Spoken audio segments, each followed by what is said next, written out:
Vous savez, il y a deux façons de voir ce qui se passe ce matin. Alors, ceux qui sont présents sont les fidèles.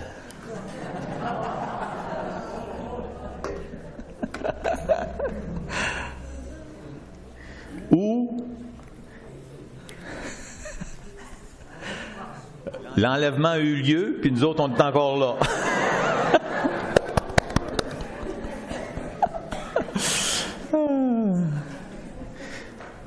Ah, c'était pas si pire quand même venir, hein? C'est de sortir, là, de pelleter, il y avait de la neige, les vents, les bourrasques, hein, ça amène 3 fois plus de neige dans ton entrée et tout ça. Là, fait que, mais c'est bien, on est là. Alors, content de ne pas avoir quand même fermé. Hein, c'est toujours des fois la question. On a déjà fait une fois en janvier, à cause que là, il y avait du verglas, puis ça semblait être plus dangereux, ainsi de suite. Puis là, il y avait des personnes qui ne pouvaient pas venir, qui avaient des responsabilités. Mais là, cette fois-ci, on n'a pas cancellé, puis je pense qu'on a pris la bonne décision. D'accord? Excellent. Et là, on est dans l'Évangile de Jean. Alors, si vous voulez aller dans Jean, chapitre 7. Puis là, vous voyez le titre du message ce matin. Besoin d'un bon lifting et d'une nouvelle perspective. Alors, Jean 7, 1 à 36... va nous aider, puis ça continue dans la suite de Jean 7. Mais c'est le titre qui m'est venu pour cette section dans l'Évangile de Jean. Vous savez, on a regardé à travers l'Évangile de Jean, chapitre 5, chapitre 6, l'aspect de l'importance du contexte pour justement comprendre qu'est-ce qui est en train de se passer. Puis, Jean 7 est un peu comme une portion de l'Évangile de Jean, c'est-à-dire à partir du chapitre 5, aller jusque là où on est en train d'entamer aujourd'hui, le chapitre 7.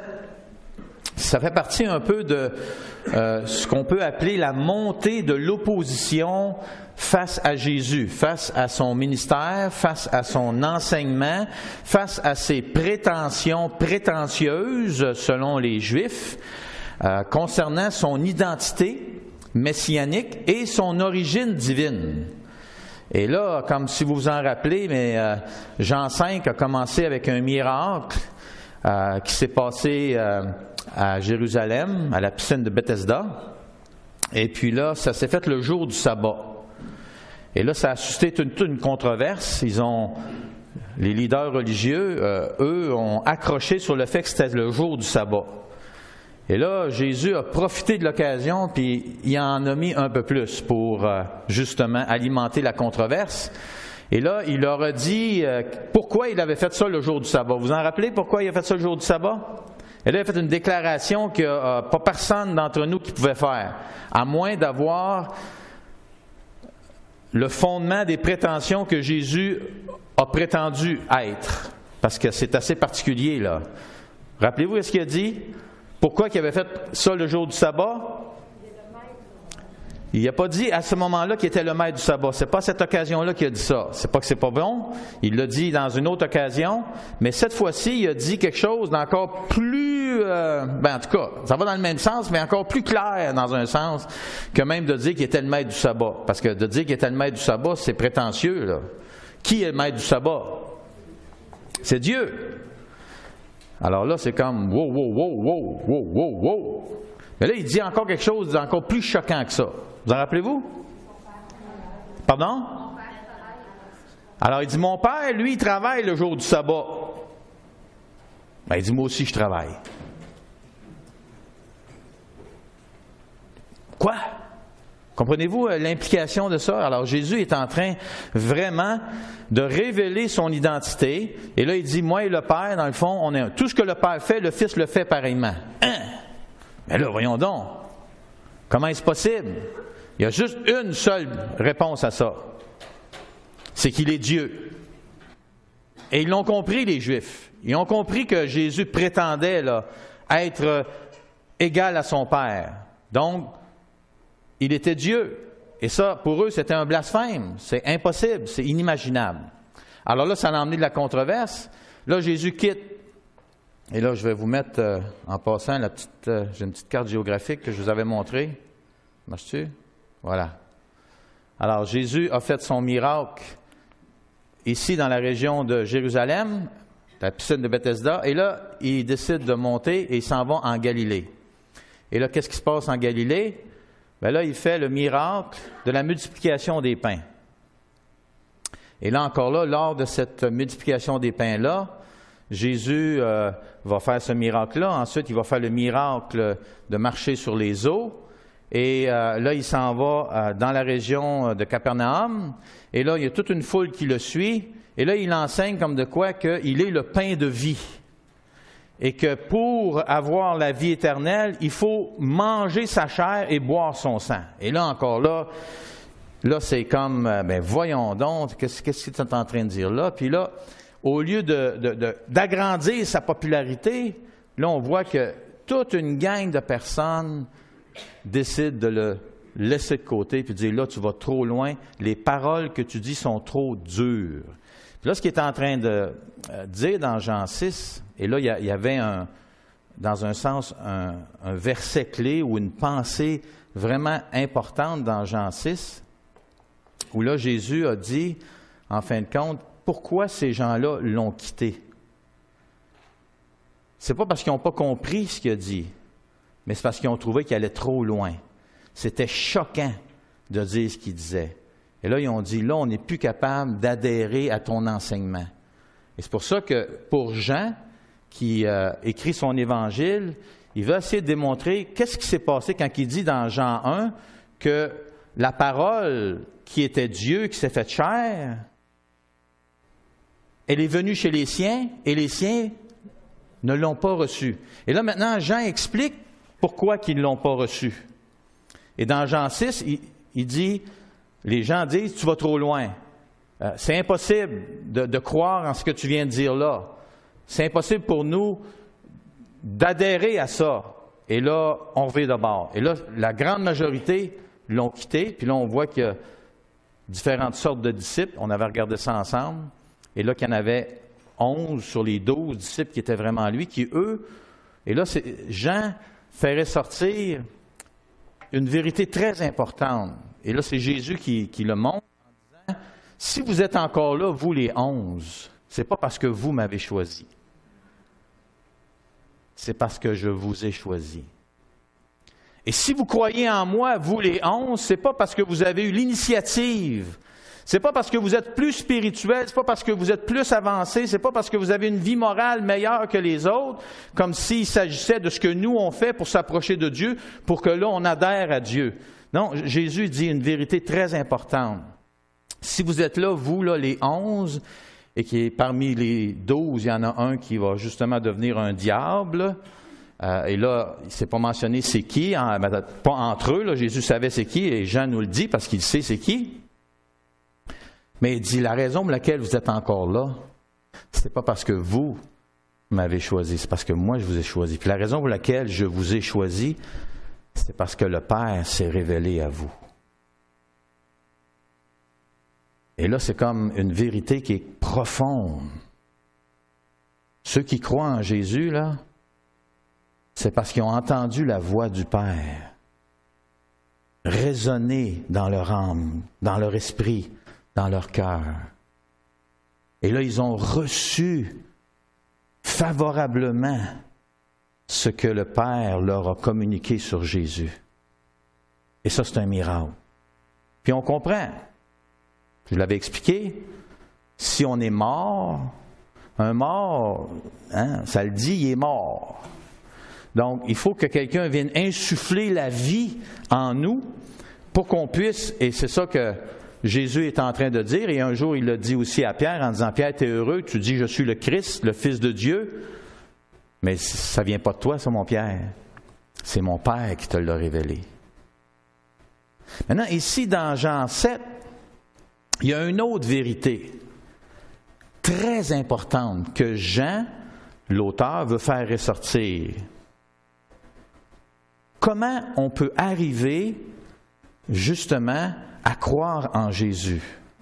Qu'est-ce que ça prend? Quelle disposition de cœur est-ce que ça prend? Pourquoi certains croient en Jésus et d'autres ne croient pas? Bon, on sait dans Jean 6, Jésus dit, ça prend d'abord une œuvre de mon Père. S'il n'y a pas une œuvre de mon Père qui est faite dans le cœur, il n'y a pas personne, parce qu'on est tous voués à être séparés de Dieu. Et là, ça prend absolument une intervention de Dieu. Mais là, maintenant, Jésus semble dire, mais il y a une autre facette à ça aussi. Il y a non seulement mon Père qui doit faire une intervention, mais il y a une disposition de cœur qui doit exister. Et c'est ça que Jean veut faire ressortir au chapitre 7. Et c'est pour ça que j'ai donné comme titre, on a besoin d'un lifting intérieur. On a besoin qu'il y ait quelque chose qui se passe au niveau de notre perspective. Et pour que ça puisse arriver, il y a une disposition de cœur qui est absolument importante.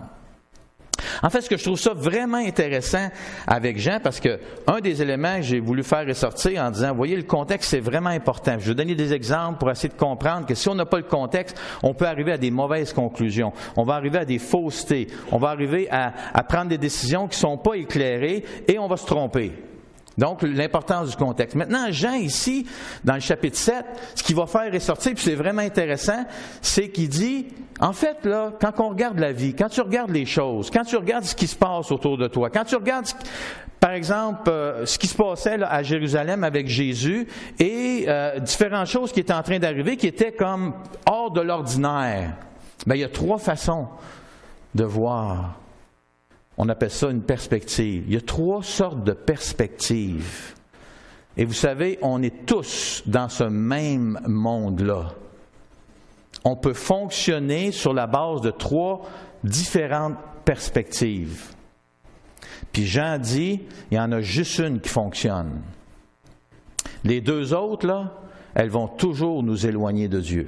Elles vont toujours nous emmener dans l'erreur. Elles vont nous emmener dans le champ.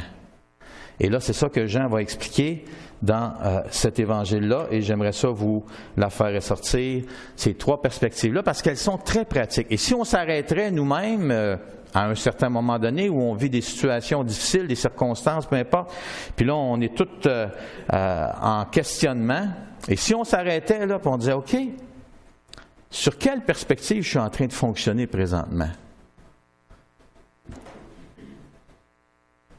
C'est quoi que mes pensées sont par rapport à ces circonstances-là que je suis en train de vivre?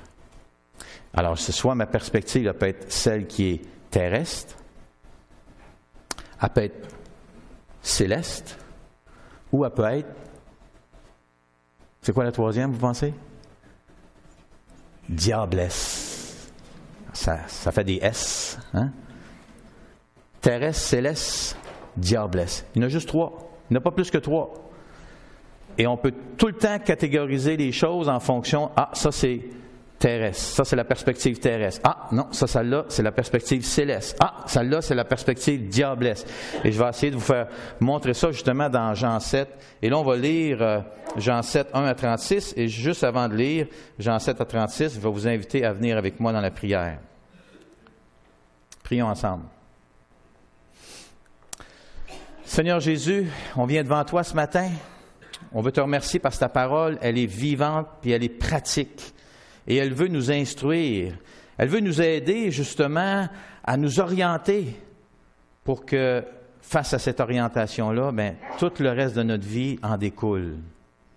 Alors Seigneur, ce matin, aide-nous à comprendre ces 3 perspectives. Et surtout, celle qui est céleste, de manière à ce que nos décisions, nos pensées et tout ce qui nous concerne puissent être influencés principalement, et Seigneur, ça serait merveilleux si on pourrait dire uniquement par cette perspective céleste. Toi, Jésus, c'était la seule perspective qui alimentait ton cœur et ta vie. Toute ta vie, tu as vécu selon cette perspective de ton Père, cette perspective d'en haut, cette perspective qui nous reflète une façon totalement différente de voir les choses, de voir la vie, de voir les circonstances dans lesquelles on est.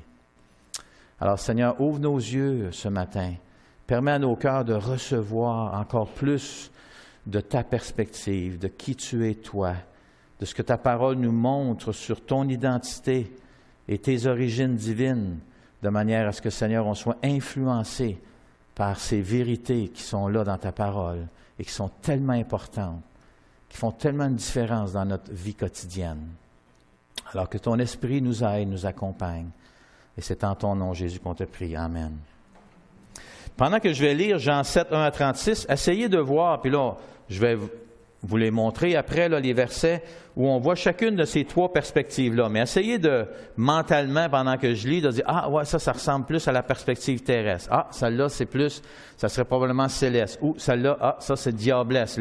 Le diable, autrement dit, est derrière ça. Alors, je vais lire, puis essayez de faire ça mentalement, puis après ça, on va les regarder ensemble.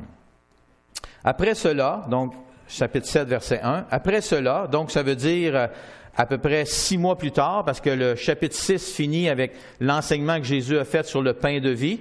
Et là, on sait que Jésus était allé dans la région de Jérusalem à Pâques. Alors ça, c'est mentionné au chapitre 6, verset 4. Puis ici, dans le chapitre 7, au verset 2, il dit que c'est la fête des cabanes qui est là. Donc, on sait qu'il y a un 6 mois là, d'intervalle. Donc, après cela, après les 6 mois que se sont écoulés entre la Pâque et là, la fête des cabanes qui est là, Jésus parcourait la Galilée, alors comme vous avez vu tantôt, là, qui est en haut de la Palestine. Alors, il parcourait la Galilée car il ne voulait point parcourir la Judée, qui est en bas au sud, parce que les Juifs cherchaient à le faire mourir. Donc, il y avait tellement de controverses à cause de ce que Jésus avait fait comme miracle, de son ministère qui allait de plus en plus en popularité, qu'il a préféré demeurer plus longtemps en Galilée, parce que là, il ne voulait pas aller et là, se montrer à Jérusalem, tenant compte que les chefs religieux voulaient le faire mourir. Vous allez voir, il y a une importance ici dans ce 6 mois d'attente. Pourquoi est-ce qu'il y a une attente comme ça? Or, la fête des Juifs, celle des cabanes, qui est celle des huttes ou celle des tabernacles, c'est toute la même appellation, là, était proche. Et encore aujourd'hui, ils fêtent cette fête-là. Et comme dans la région de Montréal, à un moment donné, il y avait eu un reportage là-dessus où ils se font des petites cabanes à l'extérieur, là, qui ressemblent à des cabanons de fortune, là.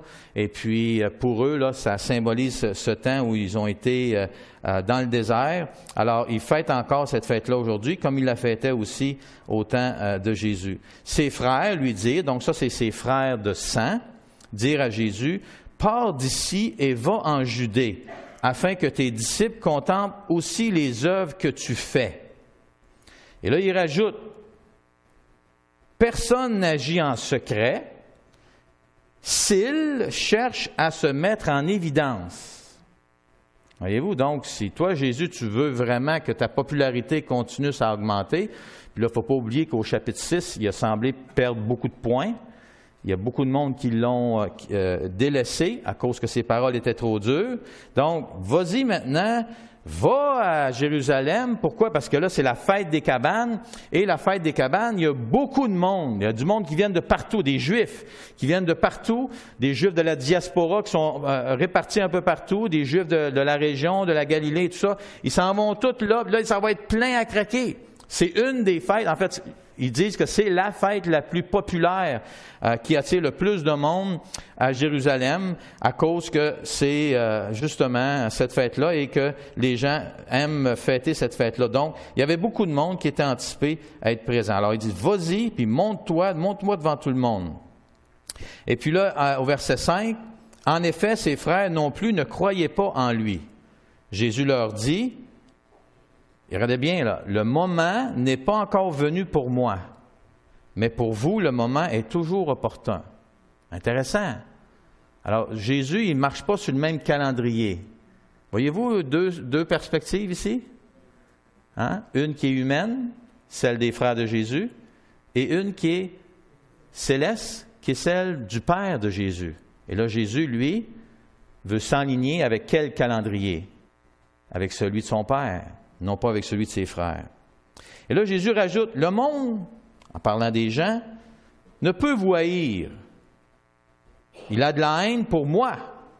Pourquoi? Jésus, c'est un bon gars. Hein? Il fait du bien tout le temps. Il aime tout le monde. Pourquoi les gens l'haïssent? Mais non, il ne fait pas de bon sens. Il fait du bien, il nourrit les foules, guérit les malades. Il dit juste la vérité. Il fait toujours la volonté de son Père. Il n'a jamais fait un péché.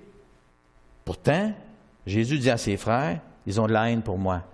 Pourquoi? Parce que je rends de lui, en parlant du monde, des gens, le témoignage que ses œuvres sont mauvaises.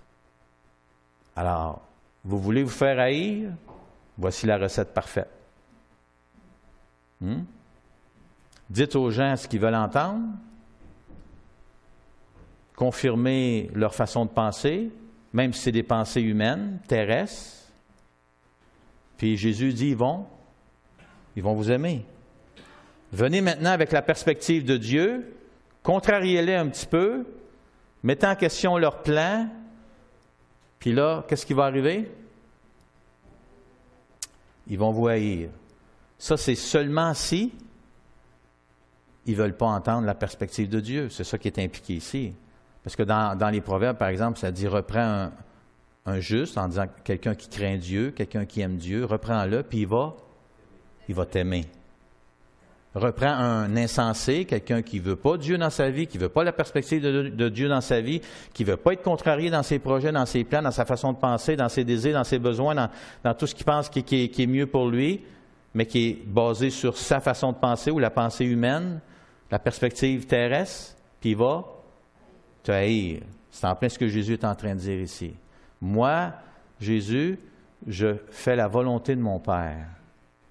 Et là, quand je rencontre les hommes et que je vois que la façon qu'ils vivent, et ici, c'est fort probablement aussi les chefs religieux qui le haïssaient particulièrement, ou même cette foule qui là, avait délaissé Jésus parce que là, il allait trop loin, puis ça ne faisait pas leur affaire.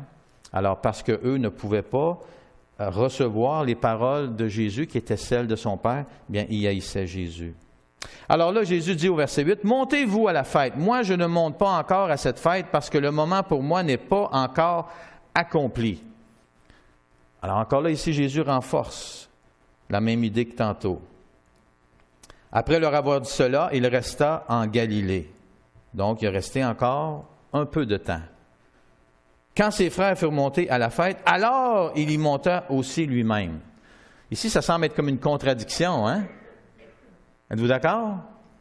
Allez-y, vous autres, moi, je n'y vais pas parce que vous autres, votre temps, c'est n'importe quand. Moi, mon temps, il n'est pas n'importe quand. Mon temps, il va avec le temps de Dieu. Et puis là, ici, ça dit qu'aussitôt que les autres sont montés, il est monté lui aussi. Non pas de façon manifeste, mais comme en secret. Voyez-vous ici une petite distinction? Les frères de Jésus voulaient qu'il aille d'une façon flamboyante, avec tambour et trompette et tout ça, pour que le plus de monde possible le voie et croit en lui, tandis que Jésus, lui, est allé un peu plus tard, mais au moment où Dieu voulait, dans le fond, qu'il aille. Et c'est ça qui est implicite ici. Autrement dit, même si Jésus, ça a pris un petit peu plus de temps pour qu'il monte, pas tellement de temps non plus, un petit peu plus, mais il n'est pas allé autant que ses frères voulaient qu'il aille, puis il n'est pas allé pour les raisons que ses frères voulaient qu'il aille. Il est allé un peu plus tard, mais c'était autant que son père voulait. Et c'est ça qu'il faut comprendre ici. C'est qu'aussitôt que ses frères étaient partis, lui, il a eu le hockey de son père, il est allé, puis il est allé pour des raisons différentes que ses frères voulaient qu'il aille. Alors les Juifs le cherchaient pendant la fête et disaient, « Où est-il, celui-là?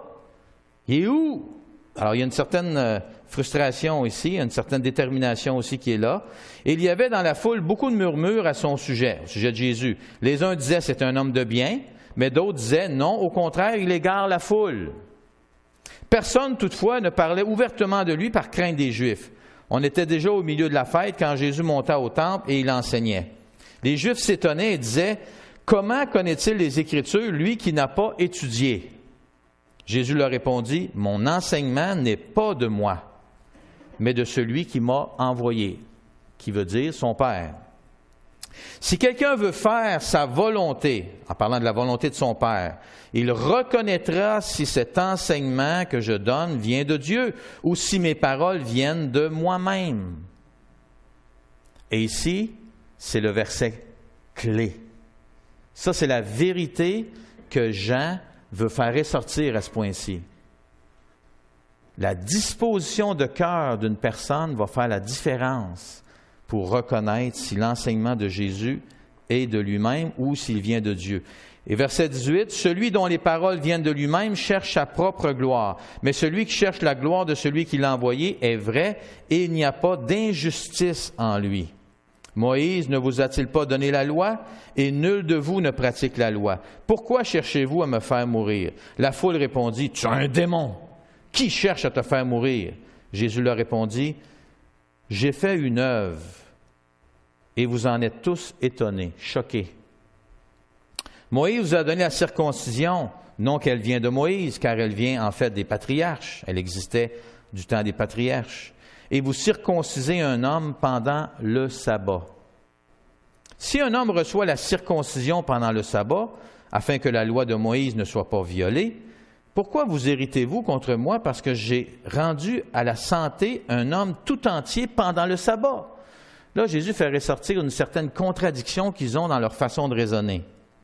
Et là, il dit au verset 24, « Ne jugez pas selon l'apparence, mais jugez selon un juste jugement. » Quelques habitants de Jérusalem disaient, « N'est-ce pas celui qu'on cherche à faire mourir? Le voici qui parle ouvertement et on ne lui dit rien. » En parlant ici, encore là, des leaders religieux qui ne faisaient rien, qui le laissaient parler ouvertement. Est-ce que les chefs auraient vraiment reconnu que c'est lui le Christ? Donc là, il commence à avoir un soupçon que peut-être il y a quelque chose qui s'est passé, puis là, ils ne sont pas au courant, puis là, ils ont peut-être changé d'opinion par rapport à Jésus. Cependant, là, au verset 27, celui-ci, nous savons d'où il est, mais le Christ, quand il viendra, personne ne sait d'où il est. Alors Jésus s'écria, tandis qu'il enseignait dans le temple, « Vous me connaissez et vous savez d'où je suis. Pourtant, je ne suis pas venu de moi-même, mais celui qui m'a envoyé est vrai, et vous ne le connaissez pas. Moi, je le connais, car je suis là de sa part, et c'est lui qui m'a envoyé. » Il cherchait donc à l'arrêter, et personne ne porta la main sur lui, parce que son heure n'était pas encore venue. Plusieurs parmi la foule crurent et disaient, le Christ, plusieurs parmi la foule crurent en lui et disaient, le Christ, quand il viendra, fera-t-il plus de miracles que n'en a fait celui-ci? Et la réponse, naturellement, pour eux, c'était non. Il en a fait suffisamment, et donc ces gens-là croyaient en Jésus.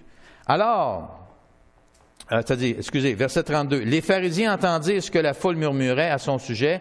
Alors les principaux sacrificateurs et les pharisiens envoyèrent des gardes pour l'arrêter. Trop, c'est trop. Jésus dit, « Je suis encore avec vous pour un peu de temps, puis je m'en vais vers celui qui m'a envoyé. Vous me chercherez et vous ne me trouverez pas. Et là où je serai, vous ne pouvez venir. » Les Juifs dirent entre eux, « Où va-t-il se rendre pour que nous ne le trouvions pas? Va-t-il se rendre parmi ceux qui sont dispersés chez les Grecs? » Et là, commencer à enseigner les Grecs. Que signifie cette parole qu'il a dite? « Vous me chercherez et vous ne me trouverez pas. Et là où je serai, vous ne pouvez venir. » Alors ici, on voit très clairement, en tout cas, je vais vous les montrer, les versets, et si vous ne les avez pas vus toutes, vous allez sûrement en voir d'autres. Mais la première chose que j'aimerais regarder avec vous, c'est ces trois perspectives-là. Donc, la perspective d'en bas, celle qui est terrestre, c'est la manière humaine, naturelle, sensorielle, c'est-à-dire avec nos sens, là, et limitée de voir les choses telles que Dieu, la vie, les circonstances et l'événement. Ça, c'est notre façon limitée. Et tout le monde, on a cette perspective humaine. On est capable de comprendre des choses, on est capable de voir des choses, et on a de l'information, une certaine information. Avec cette information-là, on arrive à des conclusions. La deuxième, c'est celle d'en haut, et là, c'est la manière divine, surnaturelle. Donc, ça veut dire que si c'est surnaturel, pour que je puisse avoir cette perspective-là, il faut qu'il se passe de quoi? Parce que naturellement, je ne l'aurai pas. Donc, si elle est surnaturelle, elle est spirituelle et elle est éclairée. C'est-à-dire, il y a une illumination puis il y a une véracité dans cette perspective-là, que juste ma perspective humaine, je ne pourrais jamais avoir. Et elle est plus complète et elle est véridique. Alors, de voir les choses telles que Dieu, la vie, les circonstances et les événements. Puis celle qui est diablesse, alors celle qui est d'en dessous, alors on a celle d'en bas, celle d'en haut et celle d'en dessous, celle qui est diablesse. Alors ça, c'est la manière maléfique, mensongère, infecte et pernicieuse de voir les choses telles que Dieu, la vie, les circonstances et les événements. Et si je reviens dans le récit biblique, par exemple, la manière humaine, naturelle, sensorielle, limitée, on les voit dans le chapitre 7, versets 2 à 5, au verset 6, deuxième partie, B, 7a, 12 à 13, 15, 20 et 24, 47. Je vais vous donner un aperçu de cela. Comme par exemple, au verset 2 du chapitre 7, ça dit que la fête des cabanes est proche, alors qui était une fête très populaire qui attirait beaucoup de pèlerins à Jérusalem. Ça, c'est une perspective tout à fait terrestre. C'est un événement qui arrivait, donc ça faisait partie du calendrier et c'était comme ça. Alors, il n'y a pas plus que ça par rapport à ça. Ensuite, au verset 3 et 4, on voit que ses frères biologiques, ça c'est Jacques, Joseph, Simon et Jude, on voit, ils sont nommés dans Matthieu 13, 55. Eux autres, ils mettent de la pression sur Jésus pour qu'il prouve, c'est-à-dire qu'il démontre par des miracles, et hors de tout doute, autant à eux qu'aux autres, qu'il est bel et bien le Messie. Oui? Alors ça, c'est leur perspective à eux qui est tout à fait humaine.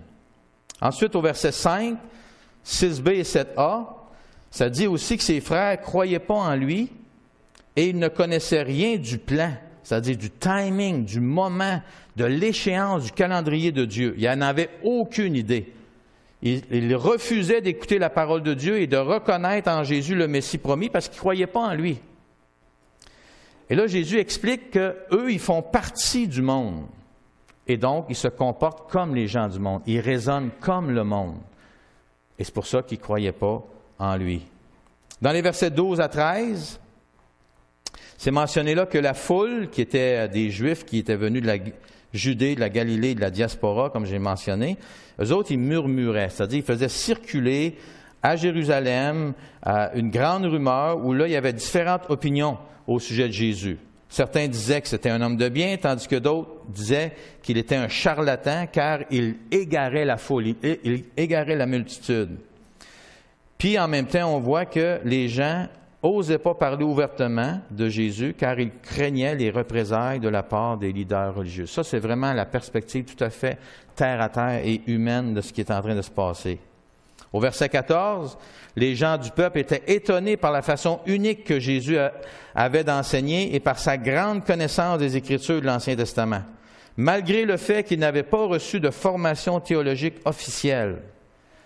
Et là, on voit que Jésus était l'enseignant par excellence, autant d'un point de vue exégétique, c'est-à-dire d'être véridique par rapport au sens exact de l'Ancien Testament, qu'apologétique pour expliquer Dieu et démontrer comment Dieu est la vérité, qu'homilétique dans sa façon de communiquer aux gens, il était d'une manière excellente, et aussi dans sa méthode pédagogique. Donc Jésus est vraiment un enseignant par excellence. Mais ça, ici, les gens le voient, ils le constatent.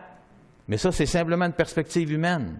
Ils peuvent arriver à être fascinés face à Jésus et à reconnaître les qualités qu'il a. Mais ça ne va pas plus loin, vous comprenez? Ça, c'est vraiment une perspective qui est simplement humaine. Au verset 20, la foule rejette l'accusation de Jésus qu'ils sont des transgresseurs de la loi. Puis il réplique en lui disant qu'il a un démon. Vous voyez, au lieu de s'arrêter puis de considérer ce que Jésus est en train de leur dire, eux autres ne veulent rien savoir de ça, puis ils disent non, c'est pas nous autres qui avons un problème, nous on n'est pas des transgresseurs de la loi, c'est toi qui as un démon. C'est toi qui as un problème, nous autres on n'a pas de problème. Alors ça, c'est vraiment la perspective encore, juste une réaction humaine. Au verset 24, les gens jugent selon l'apparence de Jésus. Vous voyez, c'est vraiment la perspective d'en bas. La manière terrestre, humaine, naturelle, sensorielle et limitée de percevoir les choses. Ils jugent selon l'apparence et non pas selon la justice, c'est-à-dire cette perspective d'en haut qui est différente, qui est céleste, qui est divine, qui est spirituelle, qui est surnaturelle, qui est éclairée de percevoir les choses et de comprendre les choses. Finalement, au verset 25 à 29, qu'est-ce qu'on voit ici? C'est que les habitants de Jérusalem, face à Jésus, sont totalement confus par rapport à l'identité réelle de Jésus, qui il est vraiment, étant donné qu'il observe des choses qui sont erronées. Alors, Jésus circule dans le temple avec une liberté déconcertante pour eux. Il proclame haut et fort qu'il est le Messie. Et là, les gens ne comprennent pas pourquoi ça se passe comme ça. Les gens se demandent si la raison viendrait d'un changement de cœur des leaders religieux à l'égard de Jésus.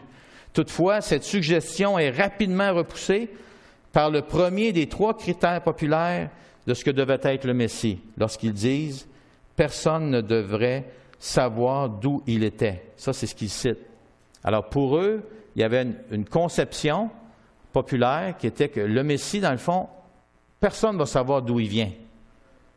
Et pourtant, les Écritures montrent dans l'Ancien Testament que non, c'est pas vrai. Ça, c'est pas la perspective que Dieu avait donnée. Mais à cette époque-là, c'était ce qu'ils pensaient. C'est pour ça qu'ils disent cette chose-là. Alors, la deuxième, c'est celle d'en haut. Et là, on voit Jésus qui répond d'une façon qui est totalement différente. Dans les versets 6 à 10, il va dire, par exemple, « Mon temps », c'est-à-dire la raison pour laquelle je suis venu, qui est de donner sa vie pour ceux qui sont perdus, n'est pas encore venu. Tandis que la vôtre, vous autres, votre temps, il est toujours là. Pourquoi le temps des frères à Jésus est toujours là, tandis que lui, son temps est selon le calendrier de Dieu?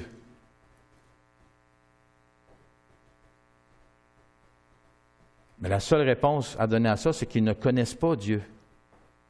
Autrement dit, quelqu'un qui ne connaît pas Dieu, qui ne vit pas pour Dieu, qui n'a pas invité Dieu à être dans sa vie, et là, ici, Jésus, à être son sauveur, à reconnaître en lui le vrai Messie, bien, n'importe quel temps est bon. N'importe quel temps pour faire n'importe quoi est toujours bon. Quelqu'un qui ne connaît pas Dieu ne se préoccupe pas si il peut faire quelque chose, si c'est la volonté de Dieu ou pas. C'est ça qu'un peu que Jésus est en train de dire. Autrement dit, vous autres, quand vous vivez votre vie, vous vous arrêtez jamais pour vous demander, ben, est-ce que Dieu veut ça pour ma vie? Est-ce que c'est ça que Dieu veut que je fasse de mon temps, de la façon de gérer mon temps, de gérer les ressources qu'il me donne? Il dit, pour vous ne vous posez pas ces questions-là. Mais Jésus, lui, il était toujours en harmonie avec son Père. Il était toujours préoccupé à faire la volonté de son Père. Donc, pour lui, il ne faisait rien. Et ça, c'est clair dans le chapitre 6. Jésus dit, je ne fais rien que le Père ne m'a pas montré, que le Père ne m'a pas dit de faire. Et ça, c'est vraiment une caractéristique assez exceptionnelle. Et quelqu'un qui vit selon la perspective d'en haut va exactement faire ce que Jésus est en train de faire ici. Toujours est en train de se préoccuper et est en train de sonder le cœur de Dieu, est en train de chercher la face de Dieu, de consulter Dieu pour savoir, Seigneur, c'est quoi que tu veux que je fasse? Qu'est-ce que tu veux que je fasse de mon temps? Un peu comme l'apôtre Paul quand il s'est converti sur le chemin de Damas. La première chose qu'il a posée à Jésus qui se révélait à lui, c'était, Seigneur, qu'est-ce que tu veux que je fasse? Aussitôt qu'il a compris qu'il avait affaire à Jésus qui était le Messie, celui qui combattait avant, celui qui croyait qu'il était un hérétique. Et là, aussitôt qu'il il a compris que Jésus est véritablement le Messie, que Jésus est Dieu, il est le Fils de Dieu, il est le Sauveur promis, et c'est lui qu'on doit obéir et croire et suivre. La première question qu'il a posée à Jésus, c'est « Seigneur, qu'est-ce que tu veux que je fasse? » Et ça a été comme ça, un constat dans toute sa vie par après. Et si vous regardez votre vie, à chacun d'entre vous, là, quand vous avez pris le temps de consulter l'Éternel avant de prendre des décisions, n'est-ce pas là que vous avez fait les meilleures décisions? Et je dirais que dans notre croissance, dans notre relation avec Dieu, c'est probablement un des facteurs les plus importants. C'est d'être soucieux de faire uniquement les choses que Dieu veut que je fasse. Et c'est un peu ça que Jésus va faire ressortir en disant la disposition de cœur pour quelqu'un qui veut vraiment savoir qui je suis et si ce que j'enseigne, c'est la vérité, si ce que je dis, c'est vraiment la pensée de Dieu, c'est vraiment selon le plan de Dieu, c'est vraiment ce que Dieu est et ce que Dieu veut, c'est celui qui veut faire la volonté de Dieu. C'est celui qui a un engagement de cœur, un engagement de foi, de dire, moi, là, la chose la plus importante dans ma vie, c'est faire la volonté de Dieu. Il n'y a rien de plus important pour moi que ça. Et quand je m'aperçois que je ne suis pas dans le plan de Dieu, j'en suis triste. Et là, je demande pardon au Seigneur. Puis je dis, Seigneur, pardonne-moi. J'ai désobéi, j'ai fait quelque chose que je n'aurais pas dû faire. Et puis, Seigneur, je me suis trompé. Puis là, pardonne-moi. Puis merci, Jésus, d'être de désirer me pardonner. Et là, on revient à de meilleures dispositions de cœur. Mais ce qui va nous garder, honnêtement, là, ce qui va nous garder, c'est ce que Jésus dit ici et qu'il démontre lui-même en tant que Fils de Dieu, qui disait, moi, je ne fais rien si mon Père ne me dit pas le « OK, vas-y, fais-le ». J'agis selon le calendrier de Dieu, le timing de Dieu. Et vous savez, le timing de Dieu, c'est le meilleur. Le calendrier de Dieu, là, il est parfait. Alors, quand il ne veut pas qu'on aille dans un projet ou qu'on fasse une chose ou qu'on agisse trop vite, c'est parce qu'il a à cœur notre bien. Et il sait, il connaît le lendemain, il connaît les obstacles qui s'en viennent devant nous. Et quand on écoute ce qu'il veut nous dire, eh bien, c'est là qu'on goûte aux bénédictions aussi qu'il veut nous apporter. Alors, au chapitre 7, verset 7, aussi, Jésus lui dit, « Le monde me hait, car je lui rends de lui le témoignage que ses œuvres sont mauvaises. » Alors ça, c'est la perspective d'en haut. Il demeura aussi en Galilée et monta un peu plus tard à Jérusalem selon le timing de son Père. Donc, ça vient réitérer la même chose de tantôt dans les versets 9 à 10. Et là, vers le milieu de la fête, cette fête-là durait 7 jours. Alors, c'est là qu'il s'est rendu dans le temple pour enseigner. Et là, il l'a fait. Pourquoi? Parce que Dieu voulait qu'il le fasse. Et au verset 16, on voit que ses capacités d'enseignant par excellence et la qualité profonde de son message ne viennent pas de lui, mais de son Père qui les lui inspirait ses enseignements, inspirait les choses qu'il allait enseigner. Et ça faisait un contraste énorme avec les rabbins. C'est pour ça que là, au verset 17, le vrai test pour discerner l'origine du message de Jésus, c'est la résolution intérieure à faire la volonté de Dieu coûte que coûte.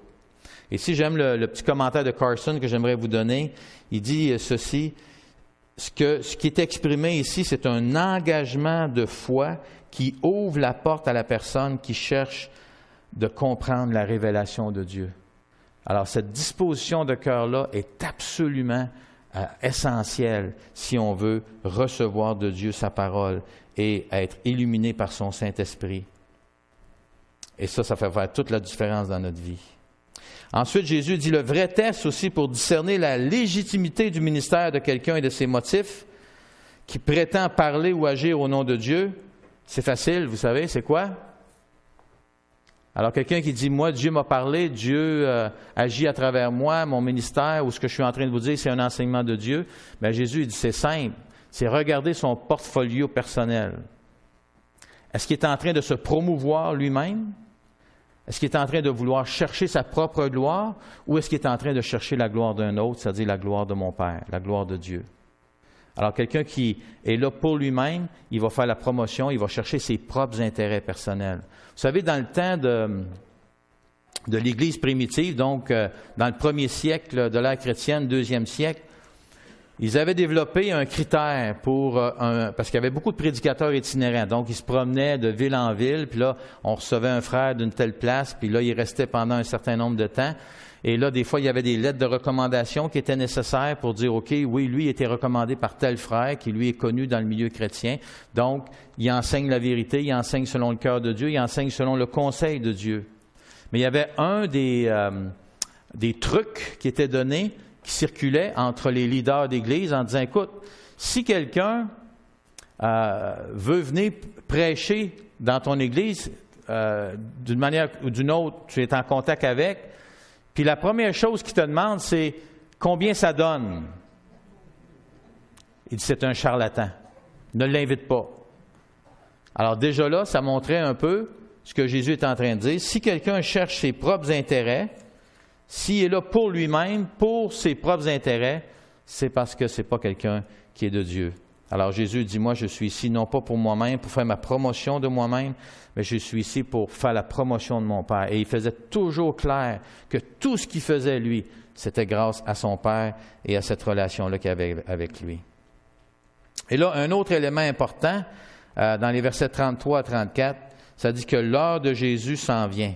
Et quand son heure sera venue, selon le plan et le timing parfait de son Père, il va donner sa vie sur la croix pour le pardon des péchés. Puis là, une fois que la crucifixion aura été accomplie de Jésus et qu'il aura ressuscité d'entre les morts, viendra alors le jour où tous le chercheront, mais en vain, puisqu'il aura retourné vers son Père d'où il est venu. Et là, ils n'ont vraiment pas compris ça. Là, c'était comme du jargon pour eux autres. Mais pourtant, Jésus, il savait très bien ces choses-là. Pourquoi? Parce qu'il y avait cette perspective d'en haut. Et vous savez, on peut tous avoir cette perspective d'en haut. Il y a la parole de Dieu qui est là pour nous enseigner la perspective de Dieu, mais il y a aussi la prière et ce désir dans notre cœur de vouloir faire la volonté de Dieu. Si c'est ce désir-là qui nous anime, le Seigneur a dit que ça va nous protéger et ça va nous garder. Et là, la dernière perspective, et je termine avec ça, c'est la manière maléfique, mensongère, infecte et pernicieuse de percevoir Jésus. On la voit au verset 1. Qu'est-ce qui se passe au verset 1? Les leaders cherchaient à faire mourir Jésus avant son temps. Voyez? Donc, ils voulaient aller à l'encontre du plan de Dieu. Ensuite, au verset 11, les autorités juives de Jérusalem le cherchaient activement pendant la fête en disant « Où est-il celui-là? » Alors, on voit qu'ils étaient frustrés, puis il y avait du mépris à l'égard de Jésus. Alors, toute personne qui manifeste un tel mépris à l'égard de Jésus, d'où ça vient ça? C'est clair que ça vient de l'ennemi. Aussi, au verset 30, ça dit que les autorités, encore là, cherchaient à se saisir de lui. Alors, ils voulaient l'éliminer. Au verset 32, les principaux sacrificateurs des Sadducéens et des pharisiens envoyaient des huissiers pour le saisir. Encore là, c'est la même pensée qui est derrière ça. Et dans les versets 35-36, les Juifs leaders ne comprirent pas les paroles de Jésus et ils se moquèrent de lui en se demandant « Ira-t-il parmi ceux qui sont dispersés chez les Grecs et enseignera-t-il les Grecs? » Alors, toutes ces choses-là montrent que ce qui était derrière ça, c'était des pensées ou la perspective diabolique. Et si vous vous souvenez, juste par exemple, quand Simon-Pierre a dit à Jésus à un moment donné, « Tu n'iras pas à la croix. » Hein? Pourtant, il avait dit aussi, « Tu es le Christ, le Fils de Dieu. » Pas longtemps avant. Et là, il dit, « Hey, là, tu as la perspective d'en haut, Pierre, tu es heureux. C'est mon Père qui t'a révélé ça. Ça ne vient pas de toi, ça ne vient pas de ton cœur naturel. Il fallait absolument que tu aies de l'aide pour ça. » Après ça, quand il dit, « Jésus, tu n'iras pas à la croix. Dieu ne plaise, tu n'iras pas à la croix. » Qu'est-ce que Jésus a dit à Pierre? Satan. Il est allé jusque-là. Autrement dit, ce que tu es en train de me dire, Pierre, là, cette fois-ci, là, ça vient de la perspective d'en dessous, diabolesse. Et c'est pour ça que c'est important pour nous de prendre le temps de regarder sur quelle perspective est-ce que je suis en train de fonctionner. Est-ce que c'est ma perspective simplement humaine, d'un raisonnement humain, qui est donc la perspective terrestre d'en bas, qui est basée sur mes sens, sur ce que je vois, sur ce que je comprends, sur ce que je peux percevoir? Ou est-ce que, pire encore, ma perspective, elle est influencée par l'ennemi? Ou là, je suis en train de remettre en question Dieu. Je suis en train de remettre en question la parole de Dieu. Je suis en train de remettre en question le timing de Dieu ou la capacité de Dieu de faire une œuvre dans ma vie ou de venir m'aider dans les problèmes dans lesquels je suis. Puis que là, je ne peux pas faire confiance à Dieu, que là, il faut que je me débrouille par moi-même, que là, Dieu, pour toutes sortes de raisons, ça ne fonctionne pas. Voyez? Puis là, je remets en question la parole de Dieu, la clarté de la parole de Dieu ou la véracité de la parole de Dieu. C'est déjà arrivé, moi, que quelqu'un m'a dit, écoute, même si c'est écrit dans la parole de Dieu, moi, je ne le ferai pas. Oui, mais j'ai dit, tu te rends compte de ce que tu es en train de dire? Ah, écoute, dis ce que tu voudras. Moi, là, je vais faire ce que je veux faire par rapport à ça. Puis, les conséquences, je vais les assumer. Wow! C'était-tu sérieux? Là, j'ai dit, écoute, moi, là, si tu me dis ça, puis là, je suis troublé en dedans de moi. Parce que là, tu me le dis d'une façon, tu es éclairé, tu es en pleine connaissance de cause, tu comprends exactement les choix que tu es en train de faire, tu comprends exactement ce que la parole de Dieu dit, tu me dis que tu le vois, tout ça, mais tu me dis, en dépit de tout ça, non. Puis les conséquences, je les assume. Ben, dis-moi, il y a juste deux possibilités. Il dit, la première, c'est que tu ne sais pas de ce que tu es en train de dire. Il y a quelque chose qui ne marche pas, là. Là, tu es influencé d'une certaine manière, je ne sais pas qu'est-ce qui se passe, mais ça se peut pas. Ça se peut pas que tu dises quelque chose que tu es en train de dire. Si tu es désireux de vivre ta vie pour Dieu, tu te dis un chrétien, tu te dis un disciple de Jésus, puis là, tu vas entreprendre cette affaire-là en sachant très bien que c'est contre sa volonté, puis tu es prêt à assumer les conséquences. Mais voyons donc, ça n'a pas de bon sens, il y a quelque chose qui ne marche pas, il y a des fils qui ne sont pas connectés. Ou l'autre possibilité, c'est que tu ne connais pas le Seigneur. Parce que là, c'est trop gros, là, c'est trop gros. Puis là, ça a resté comme ça, puis il est parti avec ça, puis malheureusement, il a fait des grosses gaffes, et il n'est même plus, à ma connaissance en tout cas, il n'est même plus dans la foi présentement. Vous savez, ça c'est vraiment clé. Jésus a vécu sur la perspective d'en haut. Et nous, si on vit selon la perspective d'en haut, si on se colle à Jésus et à la parole de Dieu, ça va faire toute la différence dans notre vie.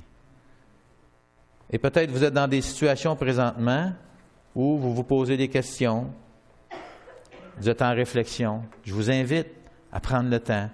Faites-vous 3 listes, si vous voulez, 3 feuilles, perspective d'en bas, perspective d'en haut, perspective d'en dessous.